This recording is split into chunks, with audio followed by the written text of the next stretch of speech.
Իրականում բավականին մեծ է ցանկությունը անդրադառնալու վերջին երկու օրերին հնչեցրած մի շարք տեսակետների, դիրքորոշումների, բայց առաջնորդվելով առաջնայինը երկրորդականից զատելու եւ քաղաքական օրակարգը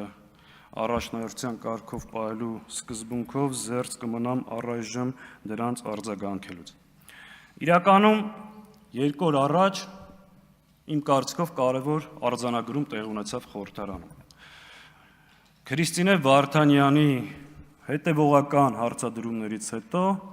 Ռուբեն Ռուբինյանը իմիջիայլոց նախորդ խորհրդարանի ավանդույթները շարունակվում են, երբ որ Քրիստինեի խորը եւ գաղափարական ելույթներից հետո արտահերթ ելույթով Ռուբինյանը պատասխանում է, ասվեց հետեւյալը, որ այո, Ադրբեջանը եւ Թուրքիան սպառնալիք են Հայաստանի Հանրապետության համար եւ այդ սպառնալիքը չեզոքացնելու համար մենք գնում ենք այդ հարաբերությունները կարգավորելու։ Իրականում տրամաբանական եւ քաղաքական առաջին հայացքից անխոցելի պատասխան կա խնդիր, գնում ենք կարգավորելու։ Բայց որտեղ է թաղված շան գլուխը, որտեղ է հիմնական խնդիրը, արդյոք այն ճանապարհը, որով գնում եք դուք, դա հարաբերությունները կարգավորելու ճանապարհն է եւ որն է այն գինը, որը դուք պատրաստում եք վճարել իբր այդ հարաբերությունները կարգավորելու համար։ Եվ արճակատումը, խնդիրը, բախումը, անհամաձայնությունը մեր եւ ձեր ստեղը։ Այդ գինը հետեւյալն է. հրաժարվել անկախության հռչակագրից, ուրանալ ցեղասպանությունը, սահմանագծման եւ սահմանազատման անվան տակ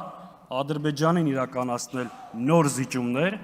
Տիգրանաշենը չեք բացառում, որ կարող եք հանձնել,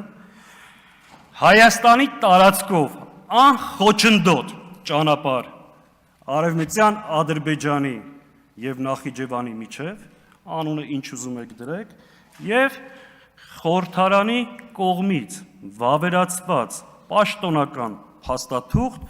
Արցախը Ադրբեջանի մաս ճանաչելու։ Ահա սա է այն գինը, որ դուք փորձում եք ու այն ճանապարհը կարգավորեք այդ հարաբերությունները։ Հիմա հարց. այսքան զիջումներից հետո բավարարվելու է Թուրքիան եւ Ադրբեջանը ու կարգավորվեն այդ հարաբերությունները ու այդ սպառնալիքը չեզոքանա։ Միանշանակ ոչ։ Ոչ, որովհետեւ նոյեմբերի 9-ի փաստաթղթով 7 շրջանը վերցնելուց հետո Ադրբեջանը չբավարարվեց։ Արցախը հայաթափելուց հետո Ադրբեջանը չբավարարվեց։ Հայաստանի Հանրապետության ինքնիշխան տարածքից 200 կիլոմետր քառակուսի օկուպացնելուց հետո Ադրբեջանը չբավարարվեց։ Վերջապես Թուրքիան եւ Ադրբեջանը վերջին 100 տարվա մեջ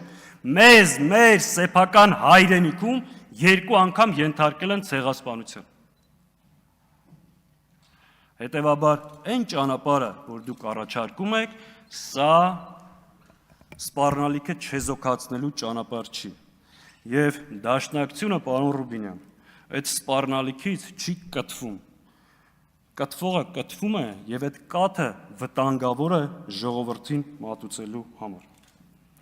Հետևաբար մենք դեմ չենք հարաբերությունների կարգավորմանը, մենք դեմ ենք այդ ճանապարհով գնալուն, որտեղ դա համարում ենք կործանման ճանապարհ։ Հիմա երբ մենք ասում ենք պետք չի հրաժարվել մեր իրավունքներից, պետք չի գնալ զիջումների ճանապարհով, երբ որ մենք ասում ենք այո, Արցախը հայկական է, դուք ասում եք, որ դուք սպառնալիք եք Հայաստանի Հանրապետությանը եւ չեք ճանաչում Հայաստանի ինքնիշխանություն կամ տարածքային ամբողջականությունը։ Հայաստանի տարածքային ամբողջականությունը, այս քարտեզը, որ փակցրել եք ստեղ, սա դուք եք դրել հարցականի տակ։ Հիմա քարտեզը վերցրել եք, ընկել եք հետևներիցս, մեկ նվեր եք տալի, մեկ ասում եք փակցրեք։ Կարող եք ասել հարց, երբ որ մոտենաք այս ամբիոնին, այս պահին որքան է Հայաստանի Հանրապետության դե ֆակտո տարածքը։ այս պահին Հայաստանի Հանրապետության դե ֆակտո տարածքը որքան է։ Ազատագրեք այս քարտեզը, ապահովեք այս քարտեզի տարածքային ամբողջականությունը, այո, առաջինը ես կփակցնեմ։ Դրա մեջ վատ բան չկա։ Եվ ի գիտություն բոլորին Հայաստանի Հանրապետության տարածքային ամբողջականությունը, ինքնիշխանությունը մեր համար գերագույն արժեք է։ Եվ մեր հայրենիք։ Ու եթե մենք ասում ենք Արցախը հայկական է, դա չի նշանակում, որ սա կասկածի տակ ենք դնում։ Արցախը հայկական է եւ քննարկման ենթակա չի։ Դուք եթե վաղը նույնիսկ օրենք բերեք ազգային ժողով, ու եթե դուք մնաք իշխանության բերելու եք այդ օրենքը, ասեք ով որ ասի Արցախը հայկական է, նրան գնդակահարում ենք, միևնույն է, ես իբրև դաշնակցական ու իմ ընկերները ու ոչ միայն դաշնակցականները գալու են այս ամբիոնի մոտ եւ ասեն Արցախը հայկական։ Եթե դրանով է պայմանավորված ձեր ատելությունը դաշնակցության նկատմամբ, դա շատ նորմալ է։ Եվ եթե այդ ատելության դոզան քչանա, ես անհանգստանամ, ուրեմն դաշնակցությունը իր տեղում եւ դերում չի։ Հիմա հայ-ռուսական հարաբերությունների մասին պարոն Ռուբինյանը հստակ հարցադրումներ է տալիս։ Արդյոք Ռուսաստանը սպառնալիք է Հայաստանի Հանրապետությանը։ Ոչ, Ռուսաստանը սպառնալիք չի մեր պետականությանը։ Արդյոք հայկական արտադրանքները համապատասխանում են ստանդարտներին։ Ես չգիտեմ, բայց ես գիտեմ, որ ապրանքների մուտքի արգելումը դա քաղաքական որոշում է։ Արդյոք այդ քաղաքական որոշումը գործընկերային է։ Այդ հարցի պատասխանը դուք տվեք։ Ես Ռուսաստանի նախագահին եւ կարծում եմ երկու խմբակցություններից որևէ մեկը մոտիկից չի տեսել։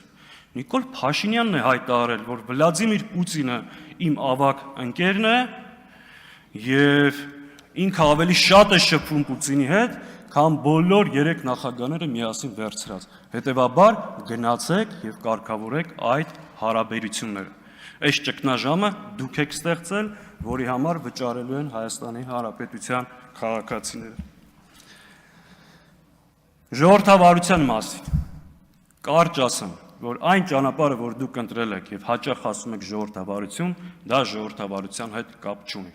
Ժողովրդավարությունը ունի 4 կարևոր սկզբունք, 4 կարևոր իրավունք, որ եթե ուզում ես քո երկրում ապահովես ժողովրդավարություն, այդ սկզբունքները պետքա պահես։ Ազատ ընտրելու եւ ընտրվելու իրավունք, ազատ խոսքի իրավունք, սեփականության իրավունք եւ աշխատանքի իրավունք։ Այս 4 իրավունքները դուք գողացել եք Հայաստանի Հանրապետության քաղաքացիներից։ Հետևաբար ձեր ճանապարհը ժողովրդավարության հետ կապ չունի։ Քաղբանտարկյալների մասին։ Այսօր անազատության մեջ գտնվող մարդիկ Բագրատ Սրբազան, Գագիկ Ծառուկյան, Անդրանիկ Թևանյան, Արմեն Աշոտյան, Ավետիք Չալաբյան,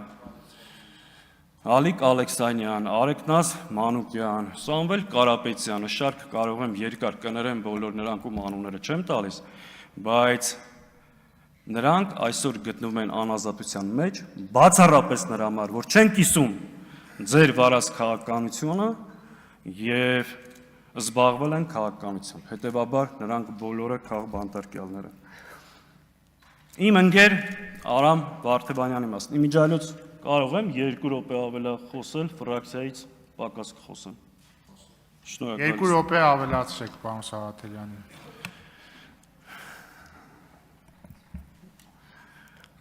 Արամ Վարդևանյանի մասին։ 2 օր սենց կարմիր գծով անցկացնում եք, որ Արամ Վարդևանյանը եղել է Հայաստան դաշինքի անդամ։ Փորձելով ինչ-որ հասկացնել, թե ճամբարափոխություն է տեղ ունեցել։ Տեսեք, Արամ Վարդևանյանը նախ Հայաստան դաշինքին մաս կազմող կուսակցությունների որևէ անդամ չի եղել։ Քաղաքական թիմ կուսակցություն չի լքել։ Մանդատը վայր է դրել, զբաղվել է փաստաբանական գործունեությամբ։ Այս խորհրդարանը, բայց ճամբարափոխության լավ օրինակներ ունի։ Օրինակ Իշխան Զաքարյանին հիշում եք, այն հատվածում էր նստում։ Երբ որ մի նստարան եկավ ներքև, դարձավ ձեր սիրելի падգամավորը, 4 տարի ազգային ժողով չեկավ, բացականեր չուներ, վերջում էլ ապօրինի գույքով համաձայնության եկաք։ երկու կողմերն էլ գոհ են եւ երջանիկ։ Գեգամ Նազարյանը մի շարք տեղափոխվեց այնտեղ, դա ճամբարափոխություն էր։ Արամ Վարդևանյանը ճամբարափոխություն չի արել, վայր ա դրել